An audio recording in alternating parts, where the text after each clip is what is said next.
Welcome.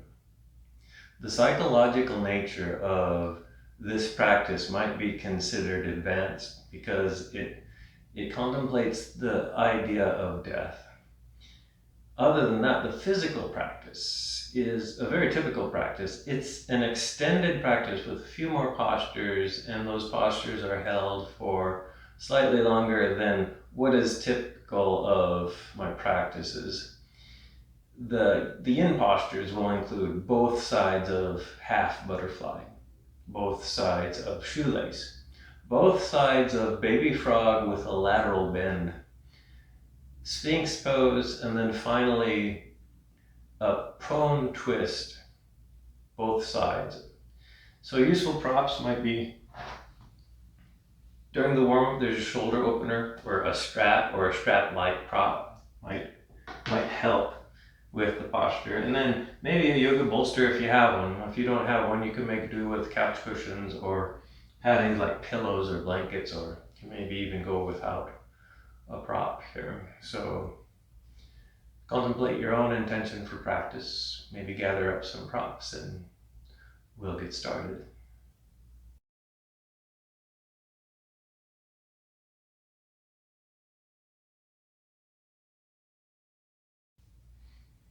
The practice starts with a few moments of meditation, and then a quick warm-up, a few exercises there before we jump into the long-held yin postures. So for the meditation, I'm going to suggest 5-pointed star pose, which is similar to Shavasana, in that you start lying on your back, arms and legs comfortably extended, and pretty far away from each other. So maybe legs feet farther away from what they are than they normally are, and then arms extended out to either side. So you're making this 5-pointed star shape. Each leg, each arm, and your heads are is the point of the stars here. And then once you've kind of settled into this expansive posture, then go ahead and relax your muscles. Let everything just soften, and you're kind of grounding into the floor. So this is where you kind of cultivate your inner ground. See if you can cultivate a feeling of stability by noticing the contact points, and then notice other things. Notice the sounds around you. Notice little physical sensations in different parts of your body. Notice mental and emotional sensations. Soften your face. Release your tongue. Notice your breath. So you're paying attention to and noticing all these little things that are happening to you in the present moment, even though you're still, not a lot of dynamic movement going on, and yet there's still things that you can notice. So this is the idea of cultivating the present moment. So that's an important concept in all of yoga, is being present, being here now. And we can do that by noticing things that go on. This is why your breath is this wonderful anchor, to just notice the rise and fall of your rib cage here. Eyes can soften. Your eyes can remain open and be soft, or they can be closed too for the next few minutes. This is where we're going to stay, just to continue the notice. And I'll advance forth a mantra if you are interested in mantras. So in traditional yoga, a mantra is a word or a phrase that gets repeated over and over.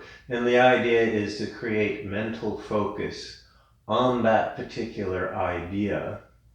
And so the mantra I would like to introduce is this phrase, this English phrase called on.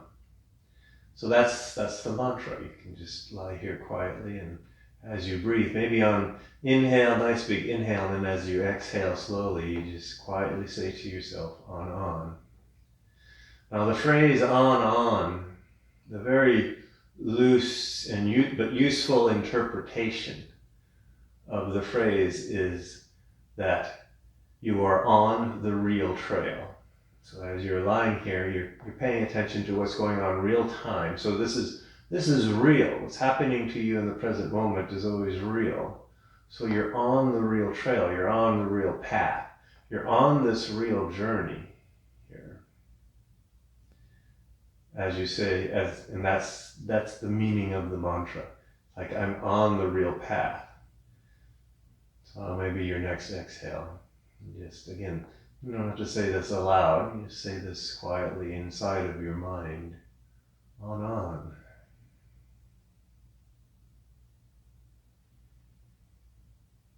On.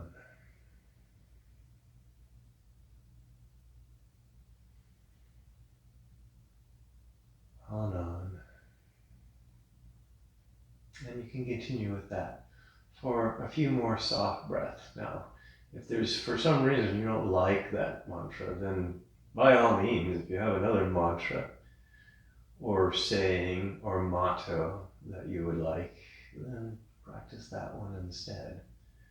It's always of most importance to make these practices unique to your own being, your own self here. And maybe take some time to go through and notice how you're feeling, both on a physical level, but on a holistic, gestaltic level. What is the interplay between your thoughts, your emotions, your physical being here?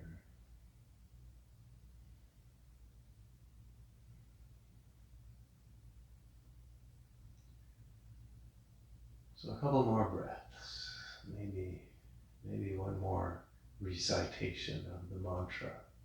On. And then slowly begin to move. We're coming out of this. We'll do a little bit of an active warm-up for just a couple minutes or so. And then we're moving back into the slower long-held yin postures. So from here, we'll do a little bit of a shoulder opener. So go ahead and I'm going to suggest either sitting back on your heels, or a little bit more challenging is flexing your feet and sitting on flexed feet, and see if you can maintain that for a while. This might be pretty intense. And if you can't sit this way, then I would recommend just sitting in a comfortable cross-legged seat or some other comfortable seat that you can sit, and we'll try a shoulder opener here. So this is where a strap might come in handy if you have a strap. If you don't have a strap, that's okay. You can just do this without a strap. I call this cow face arms here. So once you get settled in your seat, and by the way, if you have your feet flexed and it gets too intense for you, you can always unflex your feet. Take the strap in your right hand and raise your right arm up above your head, and then really reach out through that right arm. And then bend the right elbow, bring the hand in the strap behind your head and your neck. Extend your left arm out to the left, up at shoulder height. Reach to the left with your fingertips. And then bend your elbow, and then start walking the back side of your left hand up between your shoulder blades. And then try to get both of your hands as close together as possible. Some of you can easily reach your hands. Some of you, maybe you have a strap, so you can hold the strap. If you don't have a strap, just fake it. It doesn't matter where your arms end up. But roll your shoulders back, kind of lift your ears away from the top of your torso here. And just feel the sensations in your neck here. So one more breath here. And then release, and we'll do the other side. Might want to check on your feet if your feet are still flexed here. And then the strap goes in the other arm if you're using a strap. So left arm reaches up and then bend the left arm. Right arm extends out to the side and then bend the right elbow. Same procedure. You're walking your hands together as close as they get here. And then you clasp the strap, clasp your hands, and then kind of point that left elbow up towards the ceiling, right elbow down towards the ground. There's a slight tone in your abdomen here to keep your spine nice and neutral. One more breath here. And then go ahead and release. We're done with the strap, so we can put the strap off to one side. Make your way back down onto your back. And then when you get there, extend your legs out long again. This time, draw your right knee into your chest and give your right knee a nice hug here. You can stay here, or you can kind of move that right knee out towards the right side and down. By the way, you can clasp behind the thigh or in front of the shin, whatever feels better for you. But you're kind of using your arms to kind of squeeze that leg in. Maybe behind the thigh feels better if squeezing the shin creates some pain somewhere. So you're kind of really squeezing this in. This is kind of an active exercise. So stay here for maybe one more breath and then release. We'll do the other side. Extend the right leg out. Draw the left knee in and give the left shin or left thigh a nice hug. So really kind of hug it in with the arms. You can just hug into the rib cage, or maybe you can move that whole left leg out to the left. Maybe you're trying to hug it in towards the armpit or down towards the floor. But you're using some muscles in your arms to kind of really press that leg down here. And then one more breath here. And then go ahead and release. And then bend your knees, roll to one side, come up to sitting. And that's the end of the warm-up. We'll get started with the first long held posture. So we'll practice both sides of half butterfly pose here. And if you have some tightness in your back body or in your legs, then maybe sitting up on a little bit of height is helpful here, because you'll start seated. Legs out in front. And then bend the left knee, lower the left knee out to the side. Draw the left heel in as far as it goes until it stops for you. It might stop long before it makes it to your hip. Other people, maybe it makes it all the way to the hip. The knee can have some sort of support underneath it if it needs to have some. Otherwise, if it feels fine just floating, then it can float here. So this is the beginnings of butterfly pose here. Move the heel out if you need to. Maybe put more padding under the knee if you need to, but find your half butterfly legs. Right leg is extended, and it can be straight, but the knee can also be soft. Also, this is yin, so you want to relax the muscles in your leg. If that means the leg rolls in or rolls out when the muscles are relaxed, then let it do that so that you know that you have relaxed the muscles in that leg here. You can stay here with a nice neutral spine, but part of half butterfly is a forward fold. So first start with a nice neutral spine, and then hinge forward until you stop, and then round forward by relaxing and releasing the muscles in your torso wherever you stop for you. So maybe it kind of looks more like this for you. And this is fine if it's feeling okay. Maybe it's more like this. Maybe you got your head resting down on the knee, in which case you can move your head over so it can go below the knee.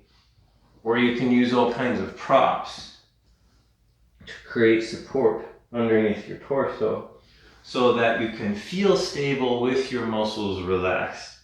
And then we'll actually stay here. Maybe we'll stay here for a little longer. So maybe 4 minutes or a little bit longer than 4 minutes or so.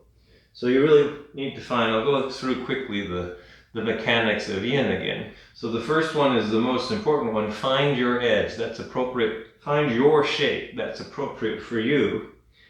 And the shape can change with time. So maybe initially you find a good place where you feel pressure points, you feel your stopping points, you feel resistance and traction, but not pain, not trauma. That's not your edge, that's just injury here.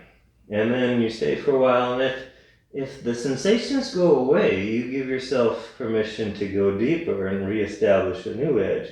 Or if they get too intense and painful, you give yourself permission to back off, reestablish a new edge, or come out of the posture and rest. Second principle is called stillness, in that you're not jumping up and out of the posture all the time. You're actually trying to just stay in this posture. And then the third one is to stay for time. This is the hard part about yin, is having the patience and the fortitude to actually stay for several minutes rather than just a few breaths here.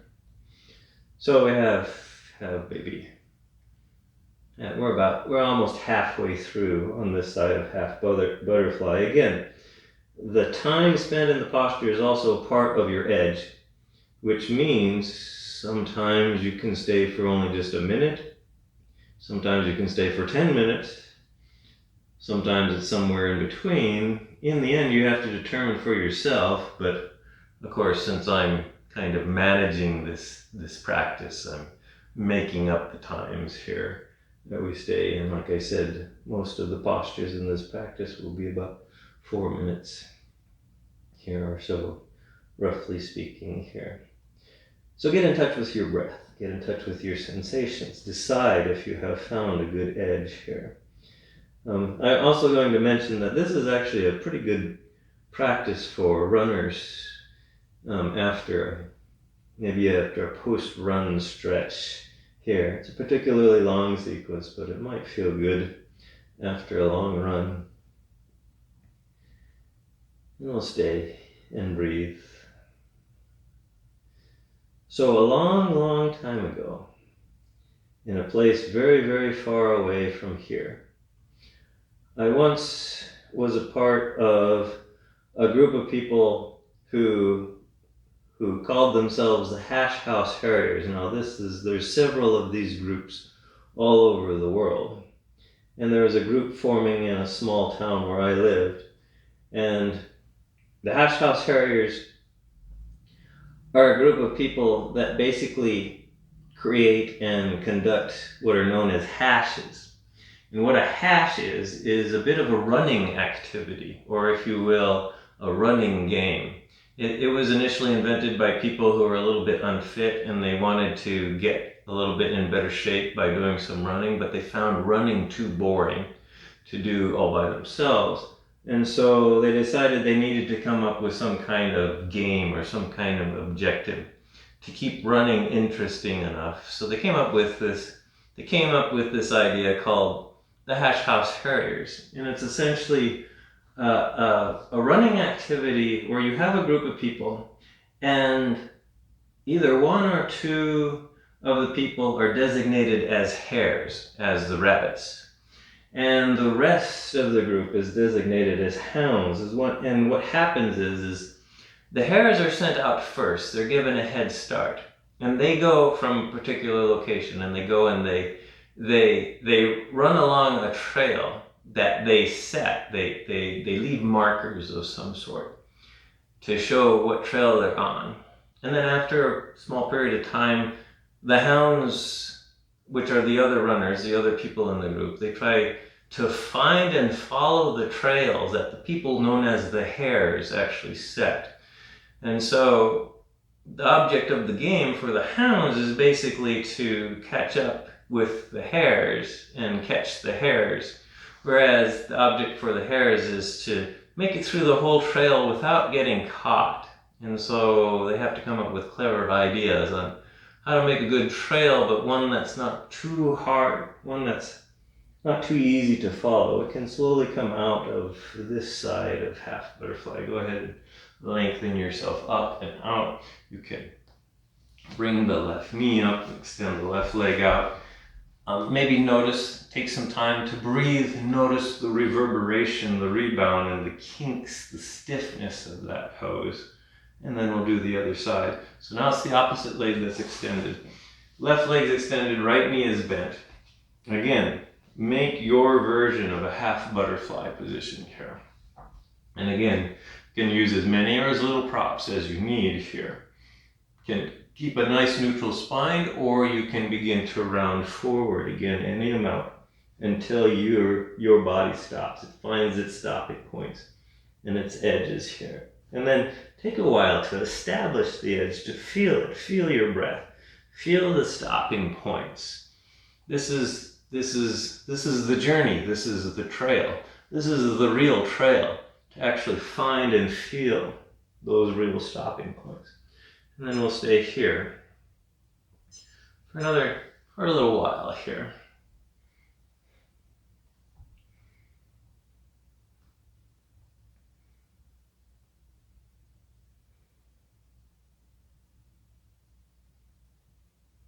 So the Hash House Harriers basically put together these it's essentially a group run group of people running together, but they're trying to make it a little bit more interesting by making a game out of it.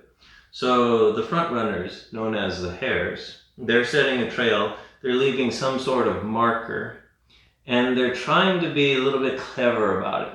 They're not wanting to make it too obvious, because if they make it too obvious, the hounds will catch up to them, because they're not terribly fast because they actually have to leave a trail here. But they also don't want the hounds to catch them, so but it's also not fun if their trail is too hard to follow, because then the hounds just get lost and those people actually never show up at the next stop for the run. So there may be several stopping points on the run where people kind of regroup here, and then the hares set out on the next run. If the hares get to the stopping point first, then they can't get caught. It's kind of they're kind of a safety zone here from the hounds, the other people that are following them. So we have about 2.5 more minutes here on this side of butterfly. And this is how long I'm going to stay. You can stay the same length, you can come out early. But I'm going back to describing what the trail looks like. So the hares, they leave clues as to where the trail goes, and it can be anything that they use to mark the trail, but usually most people decide on something that's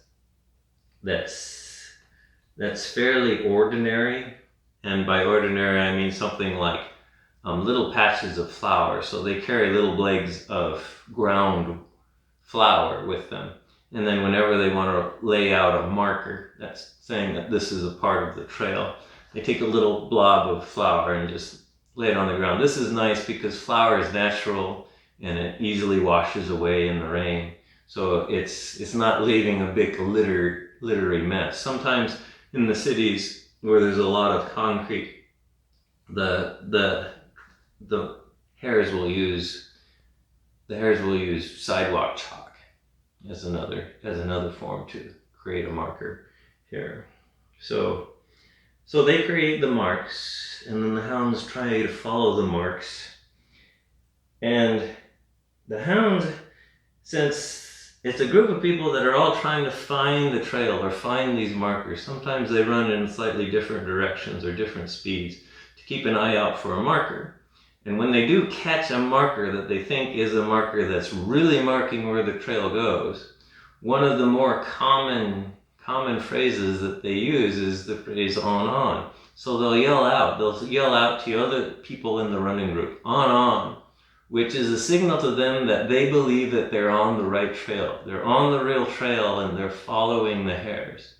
So typically when you're running with a group of these runners, you'll be running along and then you'll hear somebody say on, and that simply means they found a marker. Or maybe you find a marker yourself, and so you tell your fellow runners on to notify them that you have found the real trail. So just a couple more breaths on this side of half butterfly here.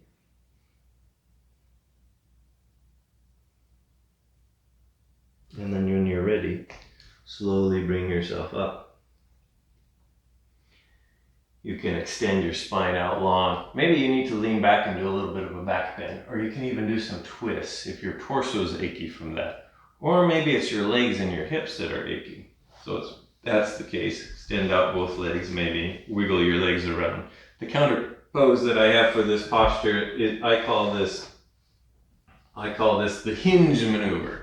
And it's a little bit of a core activating posture, just to wake up the core after these initial yin postures. So you lay on your back, bend your knees, draw your knees into your chest, and then extend your legs up high, so the bottoms of your feet pointing up towards the ceiling in a waterfall-like pose. Arms are extended on either side, palms face down. You're rooting through your shoulders, your arms, and your hands. Head, neck is comfortable. And then become aware and engage through your core here to stabilize your core system. And then see if you can slowly lower your extended legs down to the ground. And see if you can do this over the course of 2 or maybe 3 breaths here. until they finally touch down on the ground. And then bend your knees, roll over to one side, bring yourself up to sitting, and then we'll get set up for the next yin posture, which is Shoelace Pose. So you can sit on, actually, I don't think I'll need any padding for this one, but you might like to. You start out with legs extended for shoelace. And then bend the left knee and bring the left heel on the outside of the right hip. Right knee is bent and you stack it on top of the left knee as best you can. It doesn't have to be perfectly stacked. So the right heel's on the outside of the left thigh or the left hip. So this is Shoelace Pose. And if this posture, by the way, you can put padding underneath knees for stability here. If this is not working for you, then you can try eye of the needle. We'll fold forward in shoelace here. But if you're tired of folding forward, because we already did it a few times, then you can just stay here with your torso straight if you're getting a lot of oomph or feeling in the outsides of your hips. If not, an alternative is eye of the needle. So you lay on your back, knees bent, feet on the floor, and then put your right ankle on your left thigh, right knee is out wide. Either keep the left foot on the ground or bring the left thigh in and clasp the left leg here. In this position, the nice thing about eye of the needle is your torso is relatively neutral because it's lying on the floor. So if you don't want your spine in a forward bend or any other kind of non-neutral position, then the eye of the needle is a nice alternative for this kind of hip opener. Otherwise, we'll stay here in half shoelace. And again, your options is to just stay seated like this, or you can fold forward any amount, and you can use props. If you fold forward a little bit and you want some stability, then find what you have around the house to use as a prop here. And then take some time here. Evaluate your edge, evaluate your position, and see if this is a good stopping point. And by a good stopping point, it fits your body. You're at your places where your body is stopping. You're feeling some resistance and some pressure, but it's not painful. It's not injurious. It can be a little bit uncomfortable, but that's a judgment call on your part. And with time, you'll be able to maybe deal with a little bit more discomfort here. And then we'll stay here and then watch your breath. Allow yourself to breathe here and just soften and settle. So as I was mentioning earlier, the Hash House Harriers is a kind of a group that usually is composed of people who are a little bit out of shape and they're trying to get in better shape. And so they use the hash, the running game, to get them motivated to run. The group I was in was of the opposite sort. They were all professionals and they're all triathlete hobbyists. So they were all a little bit too serious and too in shape and too fit. And they were trying to find ways to kind of loosen up a little bit and enjoy what they were doing. Actually, I think the running part was the part of the triathlon that they liked the least, and so they were trying to find creative ways to make themselves run more so that they didn't spend all their time just swimming and riding their bikes.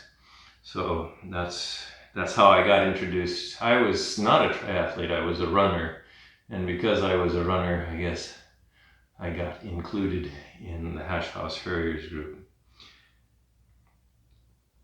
This yoga practice, this video is being recorded around the time of the cross-quarter day known as Samhain, or more commonly called Halloween. And indeed, we would often have themes for the hashes that we would run, the group runs that we would do.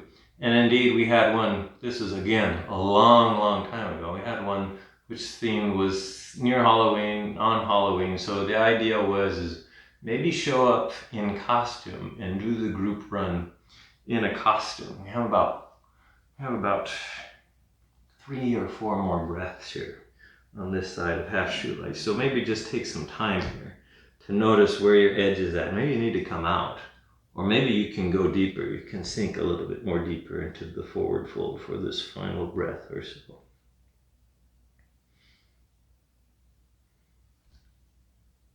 When you're ready to come out, slowly bring your torso up. You can lean back to undo the shoelace legs. For these hip openers, I often like windshield wipers to loosen up the hip sockets so you can bend your knees. Hands are behind you, rooted in the floor. Feet are fairly far apart. So maybe mat width if you're doing this other orientation on your mat here. And then slowly just bob your knees back and forth, kind of very deliberately here so that you can kind of notice your hip sockets kind of loosening up here. And then when you're ready, do the other side. So it's the other side of eye of the needle, or the other side of shoelace. For the other side of shoelace, bend the right knee, put the right ankle on the outside of your left hip, so the right knee's on the bottom, and now you're stacking the left knee on top.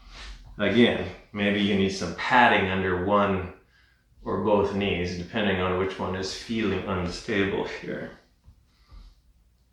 And then you can stay here with a straight spine, or you can begin to round forward. Same procedure as half butterfly.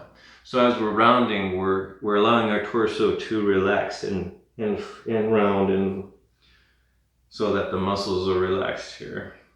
This is often called the most quintessential yin posture, because when you're really at your stopping point, you're really in a yin state. You really can relax all of your muscles here, and then just feel the intensity of the opening place that's feels stuck here. And then don't forget to breathe. Soften your wrist. You can come back to this mantra called On. We use this a lot in our Halloween Hash House Harriers hash. And at the time I was living this was all happening in a very, very small town. And the small town was a pretty quiet town. It had just one main road that had a lot of traffic on it. Otherwise, all the other little roads didn't have any traffic. But the one main road, which we call the main drag, had considerable amount of traffic on it. Otherwise, we could pretty much design and run on a trail anywhere around town, and it would be fairly quiet. So for the Halloween hash, we all dressed up in costume. Now I'm an introvert, so I'm not very interested in spending lots of time designing intricate costumes for Halloween parties. So I was trying to get away with something simple and cheap and easy to do. I decided I would dress up in costume, and I came upon the idea of going to this Halloween run as a black ghost. If you're a fan of the old comic strip Calvin and Hobbes, the character Calvin would often dress up as the black ghost for Halloween, and I decided to take up on that idea because all I needed was a very black looking trash bag, and I cut eye holes in it and I just put it over myself, and I taped very dark sunglasses to the insides of the eye holes so that you couldn't even see my eyes. It was all covered up. Of course, the downside to that was, since they were dark sunglasses and we were running at night, it was really hard. It was really hard for me to actually see out of the sunglasses, but that's another detail here. So I went to the Halloween hash as the black ghost. And there were other people there dressed up as in their costumes, and we started the hash. The hares left to set the trail, and then the rest of us hounds waited a few minutes and then left later to try to follow the trail of the hares. So there was a bunch of us Halloween dressed people running around in town on Halloween night, yelling on as we found the trail here. So about three more breaths here. Are you still on in your posture? Do you need to change something? Can you go deeper? Are you on the right trail? Or are you creating trauma and pain? It's not the right trail, it's a false trail. And so bring yourself back, come back to the right track, back to the good edge for this final breath. Maybe recite the mantra, on. Slowly bring yourself up. And then lean back, extend your legs forward. You can do little wiggles with your feet, your legs. Again, I'm a big fan of windshield wipers. So I'm just going to go back to windshield wipers. You can also just rest after that long hold here. The next yin posture is a modified version of baby frog. So baby frog is essentially wide-legged child's pose, which most people are probably familiar with if you're a regular yoga practitioner here. So for baby frog, you will sit back on your heels and bring your knees out wide. And by the way, if you need a little bit of support, you can always take a bolster and place it underneath your hips and your torso here, if that helps, or something that's high enough here. And then this is a hip opener with the baby frog legs, but it's also a lateral bend. So the alternative will be banana pose, which I'll demonstrate if we get into this posture. I'll demonstrate this posture. So you lower your torso, extend your arms forward, just like wide-legged child's pose. And then start to walk your arms over to the right side, as far as they go. So you're walking your torso, you're bending your torso and kind of stretching your arms out to the right here. Maybe stop and settle here for a moment. If sensations kind of release a bit, you can go a little bit farther. This is all part of just finding your edge in this pose. And then when you find your edge here, this is the posture. So this is where we'll stay for a few minutes. Again, if the baby frog hips are not working, but you still like to do the lateral bend, then I'm going to suggest banana pose as an alternative. For banana pose, you'll make your way onto your back, extend your legs out long, and then move your legs over to the right side.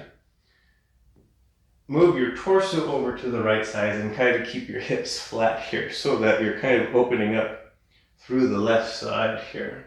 You can extend your arms over to the right, or you can just kind of leave them along your side here. So make your version of banana pose. If this version of baby frog with lateral bends is just kind of not working for you here. Head and neck should be fairly comfortable, so you might have to rearrange your head and your neck. You can also, I tend to put my head and neck in a position where I do feel something, a little bit of something in my neck. That's just me. The emphasis is the light hip opener and the lateral bend here. So again, get in touch with your breath. Notice if this is a good edge. And if it is, then you can say to yourself, on, you're on the real trail. So that's what we were doing Halloween night. We were running as a group, trying to find these markers that were left by the hares, running around town. And for the most part, it's just the difficulty of finding the trail, navigating in the dark, and then running along, and sooner or later, this particular trail, this Halloween trail, actually did run along the long main drag through town, the one street that had a little bit of traffic on it. And the trail was kind of just going down the sidewalk on the side of the street. And so we were all just following the trail. At this time, I was getting I had become a little bit tipsy from a couple of beers that I drank right before the hash began. I also couldn't see very well because it was dark. My sunglasses were dark. And so I kind of wandered off the sidewalk and onto the middle of the street, somewhere in the group while we were running down the street. And little did I know that there were two gigantic trucks that were bearing down on me at high speed right behind me as I kind of wandered into the street. I didn't know they were there. And so as I was running, I felt a very firm hand grab my upper arm and, with a great amount of strength, yank me back onto the sidewalk. Just one more breath here on this side of baby frog, and then slowly bring yourself back to center. You can take some time to come out of this if your hips are really achy, your torso is really achy. Give yourself permission to come out of this pose and work out of the kinks. Otherwise, I'm just going to go to the other side here. So you can stay in center here maybe for a moment, neutralize your spine, if you're okay with the wide-legged child's legs.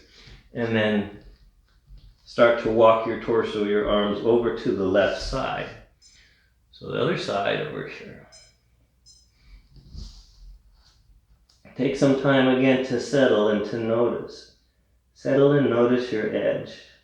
This includes your breath, your mental state. Just notice here.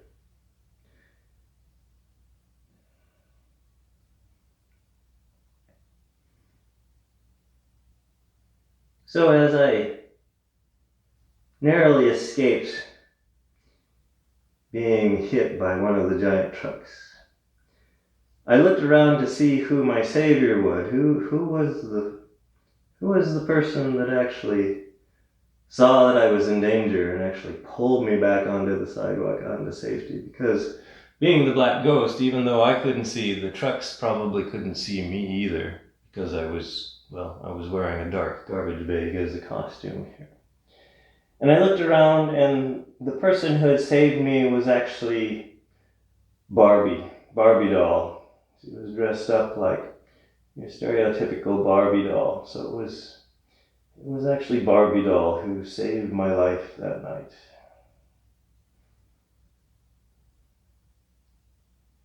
And then we continued down the trail. We found the next marker, and we called out into the night, on, you're on the real trail.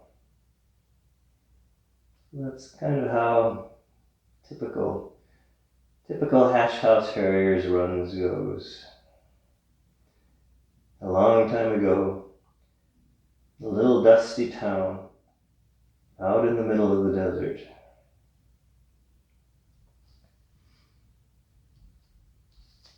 So maybe another minute and a half here on this side, if that's okay.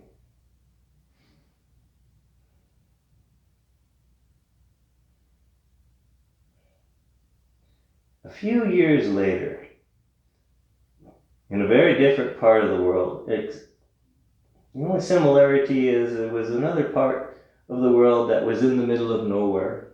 So not many people. It was the place where I grew up. And where I grew up, a few years after that, my mom had died. And we were planning the funeral for her death. And my dad decided that he wanted to have a small private family cemetery established. And she would be the first one buried there on private land, on his land that my dad was a farmer. So he owned a certain amount of farm and pasture land, and he wanted to set aside a small section of the land to create a private cemetery for his wife, for my mother. We didn't know how to do this, so he assigned me the job of figuring out how to create a personal family cemetery. So I had no idea what I was doing, so I had to go to the county office and start asking people what needed to be done, what paperwork had to fill out, what the regulations were. That got to be my job the week or so leading up to my mom's funeral here. So maybe one or two more breaths here. And then slowly bring yourself back to center. When you get back to center, bring yourself up. Slowly come out of baby frog if there's some kind of maneuvering to work out the kinks of that long hip opener. Then go ahead and do that. The next posture is Sphinx Pose. So I'll go ahead and get set up in Sphinx Pose.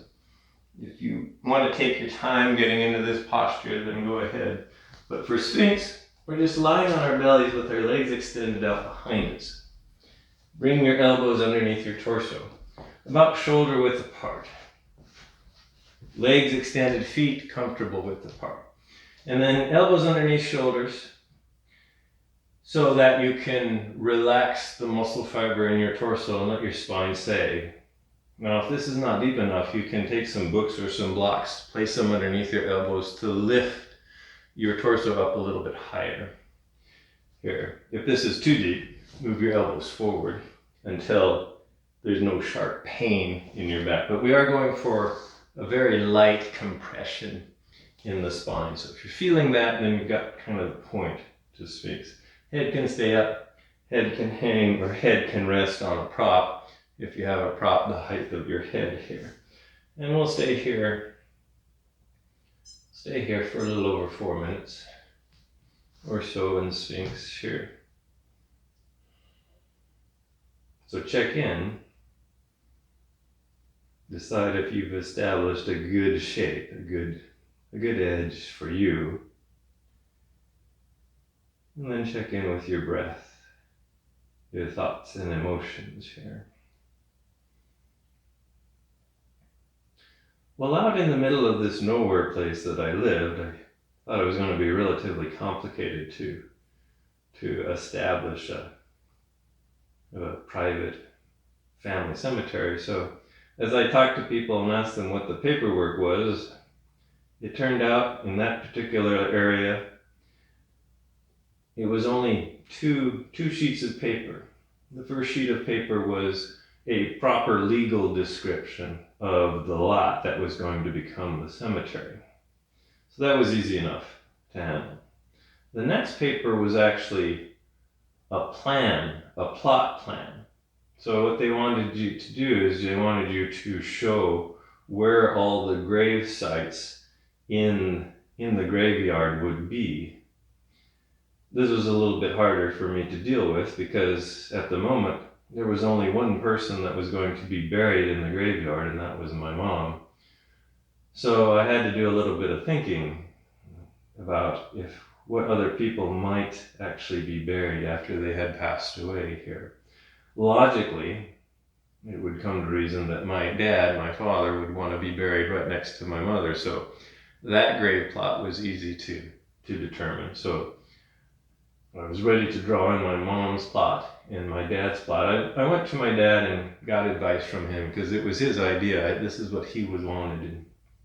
And I said, well, what directions do you want the graves to face? And my dad said, I want them to face south.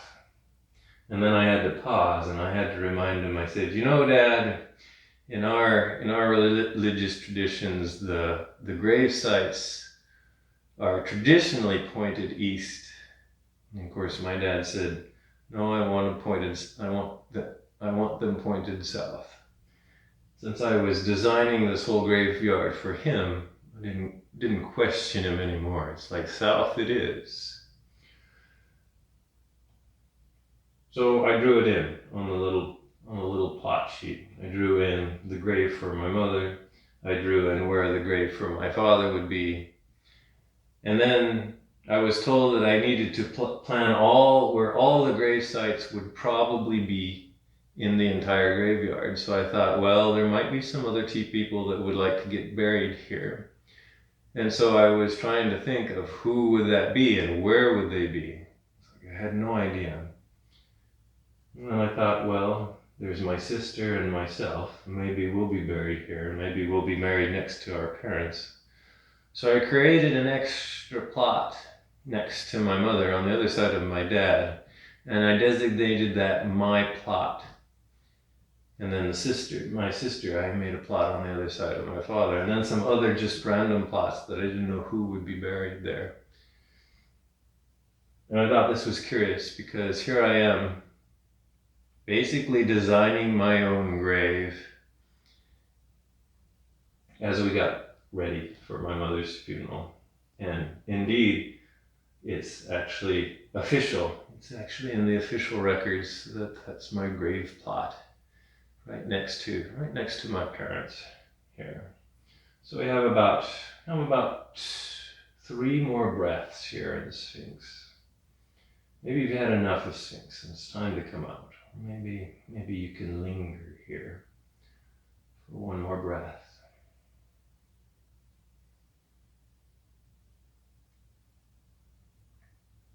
When you're ready to come out, slowly just lower yourself all the way to the ground. Maybe make some padding by putting one hand on top of another palm, and you can just turn your head one direction and just rest the side of your head on your hands here. And then maybe take that knee on that side, the side you're facing with your head, and bend the knee and drag that thigh up alongside the hip, just to create a light hip opener to release the spine after that long back bend here. And this is the counter maneuver, so you can just stay here we're not here for very long, maybe 1 or 2 more breaths. Just to let the spine neutralize. And then when you feel ready, slowly bring yourself up. And then we'll get set up for the next posture, which is a spinal twist. And I usually use a bolster for this, although you can get away with other things, like you can use pillows. I see a lot of people doing this particular spinal twist with no props at all. So again, you have to find something that kind of works for you. You'll start seated with the narrow end of the bolster up against the right hip, outside of the right hip like this. Shins are bent, shins are swept back. So you're kind of sitting. You can maybe start out with extended legs and then you bend both knees and sweep the shins back. So you're kind of in this kind of a seat. Feet do whatever they need to do to be comfortable here. Grow tall through your torso and then twist your torso to have the front of the upper torso facing the bolster. And then use your hands and your arms to slowly and with control lower yourself down onto the bolster. Now, when you get to your head and your neck, you can turn your head away from your knees to get a complete twist in the spine. But that might be too painful for some people. So if it is for you, just turn your head and neck the same direction as the knees. You're still getting the spinal twist in the torso. Rearrange your hands and your arms so that the floor and whatever you're using for a prop, if you are using a bolster, is supporting you, so you can completely release and let the floor support you. Completely release the muscle fiber. We'll be here for about 4 minutes on this side. By the way, there's nothing sacred about keeping your head and your neck in the exact same position for the whole minute. If that's the thing that's getting achy during this posture, then feel free to move your head and neck around as you need to. Here, the emphasis is what's going on in the rest of your torso, this kind of restorative twist here. And then just relax here.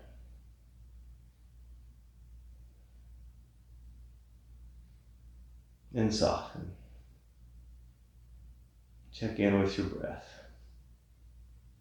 Release.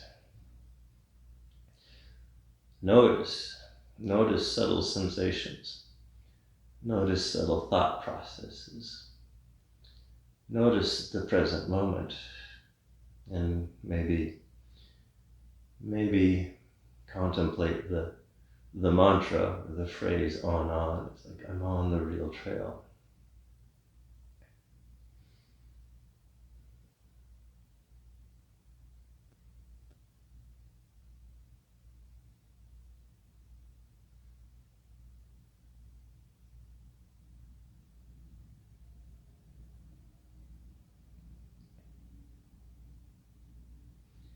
I grew up in the Midwest of the United States, and in the Midwest, you take a very practical and useful approach to when one of your loved ones dies. It's a rather odd thing, so when one of your close loved one dies, you often are responsible for taking care of all the arrangements for everybody else who might be grieving over that person's death. So as a Midwesterner, you kind of have to pause your own grief until after the funeral, because there's too many busy details about the funeral, about the burial, that need to be taken care of, and you have to maintain a state of calm, cool, collected composure to get through all of that.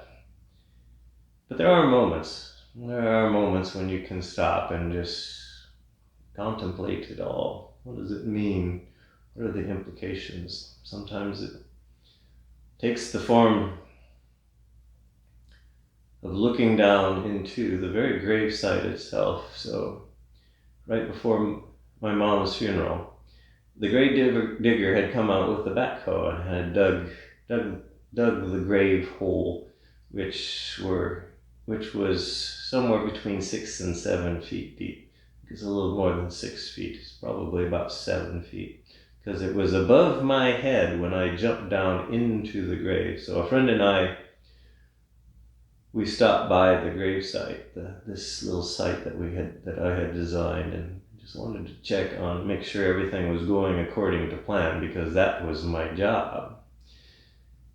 And so we were checking on the grave, and all of a sudden I had this interesting idea. It's like, I wonder, this is where my mom her remains will stay for forever, basically. And so I was curious to know how that might feel. And so, to my friend's surprise, I just jumped down into the gravesite, and I laid back, and as if I was sleeping in the grave, I folded my hands over my heart and just relaxed and grounded, and I smelled the earth that was around me. And it was a lot more peaceful than you might expect it to be. It sounds like kind of a creepy thing to do, but it ended up not feeling that creepy at all. It felt kind of natural. So one more breath here, and then we can come out of this posture. Slowly bring yourself up. Maybe root your hands into the ground. Use your hands and your arms to do the heavy lifting, to get your torso back up. And then if there's a little bit of maneuvering you need to do to work out the kinks, go ahead and do that. And then we'll go ahead and get ready for the other side. So now you either have to move yourself or the bolster so that the bolster is up on the outside of the opposite hip. Knees are bent and the shins are swept back. Make sure your seat is kind of stable as you twist. So as you twist, then twist and face the bolster again with your torso. And then slowly walk yourself down onto the bolster. Again, make that decision with your head and your neck. Maybe the head and the neck have to go the opposite direction if they spend a little bit too much time in one direction. And then here you'll stay.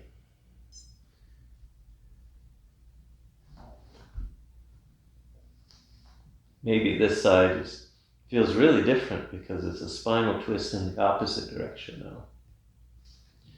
Maybe the hands and arms need to be rearranged so that they're not holding you up. You want the floor in the bolster to be holding you up so that you can really use your breath, the cadence of your breath, your true trail breath, to soften and to sink into the bolster here for another 4 minutes or so on this side.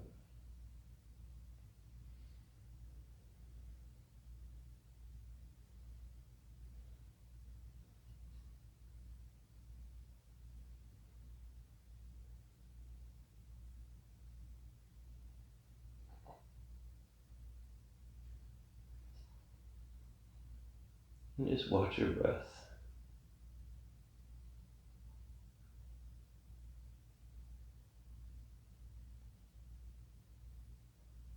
So several years after my mother died, in fact it was a few years after my father had died as well, so both my parents had died, and they were both buried in that little cemetery, that little patch of ground in the middle of nowhere. I had come to the area to just visit friends and relatives that still lived in that area where I grew up, and I was staying nearby a few miles away, and of course, since I was a runner, I decided to go for a run. And I thought, well, it would be a great idea if I actually ran all the way to the gravesite, to the cemetery. And then I could go for a run, and I could also pay my respects to my parents, who were the only two people buried in that graveyard, that little patch of prairie in the middle of nowhere. So after several miles of running, I finally arrived. I finally arrived at the little gravesite, and I decided, since I was there, I would do a few orbits. I would run around my parents' grave a few times, just to circumambulate their grave. Sorry, in Eastern traditions, often in Eastern cultures, there would be some sort of temple. And I heard that in order for people to pay their respects and honor the temple, they would walk around the temple, and that would be called, the fancy big term for that is circumambulation. And so I was circumambulating my parents' grave as I was going around it on my run. And I realized that as I was running around their grave, I was running over the top of the other graves that I had planned and set aside. They weren't occupied yet. One of them was my own. And so as I ran around my parents' grave, I realized that I was running over the top of my own grave. And again, instead of being very creepy or spooky, it had a very calming and natural feeling to it. And it felt real. It felt like this is the real path. This is the real trail. And because of that, as I ran over my own grave, I called out to the gentle Arctic north wind that was blowing that day. I called out the phrase of being on the real trail. I called out, on.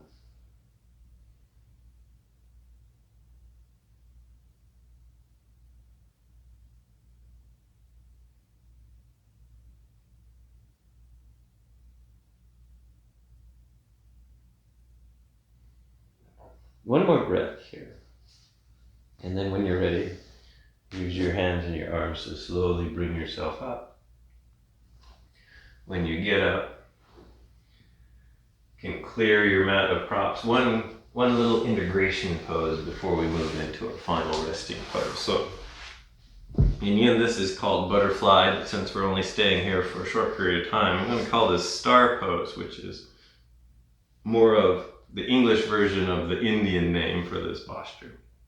So from seated, bend your knees, put the bottoms of your feet together, lower your knees out to either side, grow up tall through your torso, and then hinge forward. Once you've stopped hinging from your hip sockets, then you can go ahead and soften the rest of your torso. Come into your version of butterfly or star pose here. Again, this is just an integration posture, so we're only here for a couple more breaths or so. And then slowly bring yourself up. This is free-form yoga time. So if there is any kind of movements or wiggling to work out kinks and imbalances, maybe yoga postures that might feel good, feel free to do those now. Make this practice your own. And then find your resting pose. It can be any restorative posture that you like. It can be seated meditation. It can be legs up the wall. I'm going to suggest traditional Shavasana, which is this pose of just lying on your back, on the floor, arms and legs comfortably extended, comfortable distance away from each other. And then all muscles relax, all muscles release, and you can feel the solid grounded connection between each point in your body and the floor here. Soften your face, release your jaw, soften your tongue.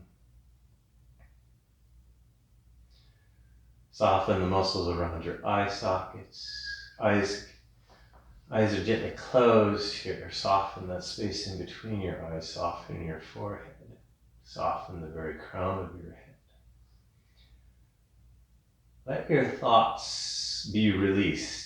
And by that I mean they're fuzzy and defocused. They're still there. And you can notice they're still there. Notice the rise and fall of your rib cage. Release your upper body. Release your shoulders and your collarbones. And your shoulder blades soften through your arms. So soften your right arm, your right palm, and your right fingers. Left arm, left palm, and left fingers. Take a moment to pay attention to the tip of each finger. The tip of each finger on your right hand, the tip of each finger on your left hand. See if you can notice some energy there. You're lying here still, you're lying here calm, and yet you can notice a presence, and that presence is the calm rise and fall of your breath, the fuzzy journeys of your thoughts. This, of course, means you're actually not dead. You're actually very much alive. And because you're alive and you're noticing that, you're on the right trail. Continue to release down through your torso, so soften your rib cage. Relax your abdomen. Soften your hips and your thighs, your knees, your shins and calves, your ankles, heels, tops and bottoms of your feet. Release and relax all of the toes on both of your feet. Toes on your right foot, toes on your left foot. So you can feel a light energy, light tingling clear down there in your toes. That's you. That's your life force. That's your signal that you're here. That this is real.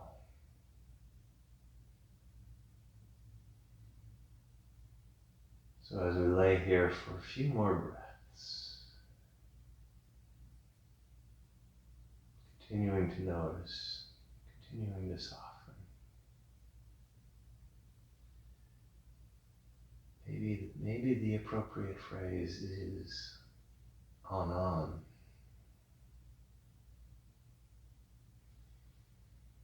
On, on.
begin to deepen your breath,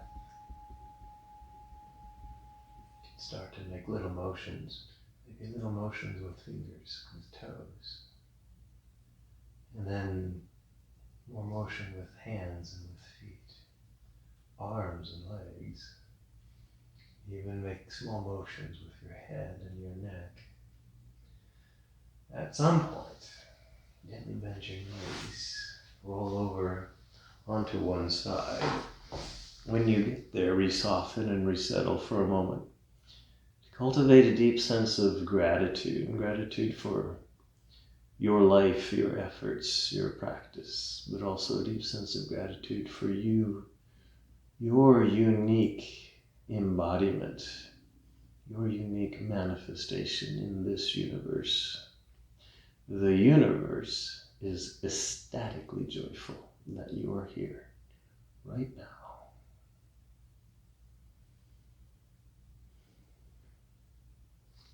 And then when you're ready, bring yourself up to a comfortable seat. When you get there, find that seat. Bring your hands together at heart center, and I'll end this practice with an Om.